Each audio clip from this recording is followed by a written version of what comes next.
గొప్ప విషయంగా చెప్తున్నాం గానీ, బ్యాడ్ అనాలేము. భారతదేశంలోనే వేగవంతమైనటువంటి ఆన్‌లైన్ వ్యాపారం జరుగుతున్న నగరం కిందన విజయవాడ ఉందట. ఏంటో తెలుసా? పొద్దున్నే ఉల్లిపాయలు, టమోటాలు కూడా స్విగ్గీ మార్ట్‌లో తీసుకుంటున్నారట. స్విగ్గీ మార్ట్‌లో తీసుకుంటున్నారట. ఏది ఇప్పుడు స్విగ్గీ వాళ్ళు ఫుడ్‌తో పాటుగా కిరాణా వెరైటీస్ కూడా పెట్టారు కదా! దాంట్లో. ఇది వాళ్ళే ఇచ్చినటువంటి వేదికను ఉటంకిస్తూ ఇది గొప్పగా రాసుకొచ్చింది ఆహ్, 'ఆంధ్రజ్యోతి'. బెజవాడకి బాగా మారిపోయింది.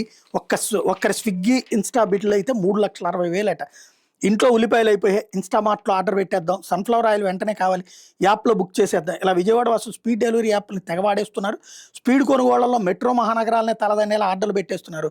బెజవాడియన్ల కొనుగోళ్లు చూసి జోరు చూసి ఇన్‌స్టామార్టే ఆశ్చర్యపోతుంది.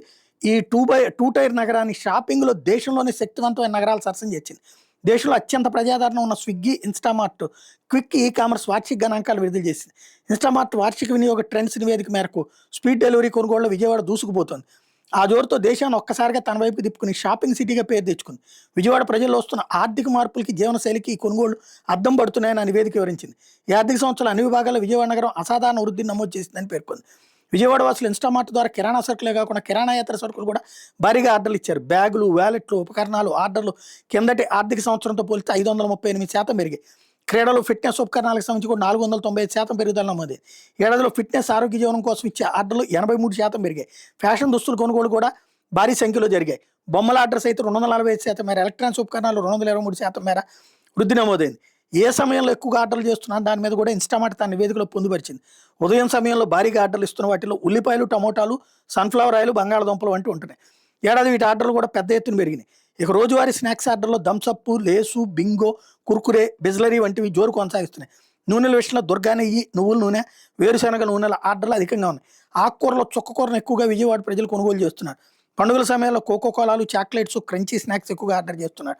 విజయవాడలో వ్యక్తిగతంగా ఎంత ఖర్చు చేస్తున్నారు దాని మీద కూడా ఇన్‌స్టామార్ట్ తన నివేదికలో వివరించింది. ఒక వ్యక్తి 2025 సంవత్సరం 3.62 లక్షల మేర కొన్నాడట. రోజువారీ కొనుగోళ్లలో అంత ఖర్చు చేశాడు.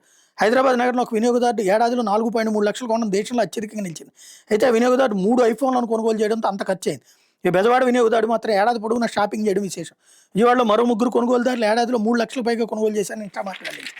ఇది గొప్ప అన్నటువంటి కోణంలో రాసుకొచ్చింది. కానీ బింగోలు, థమ్సప్‌లు ఇయన్నీ తాగితే ప్రజలకి ఆరోగ్యకరమా? రెండోది బద్ధకం పెరిగిందా?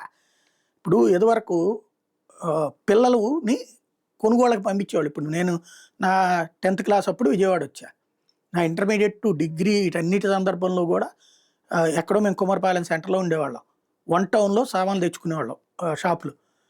ఏది హోల్‌సేల్‌గా నెలకి సామాన్లు.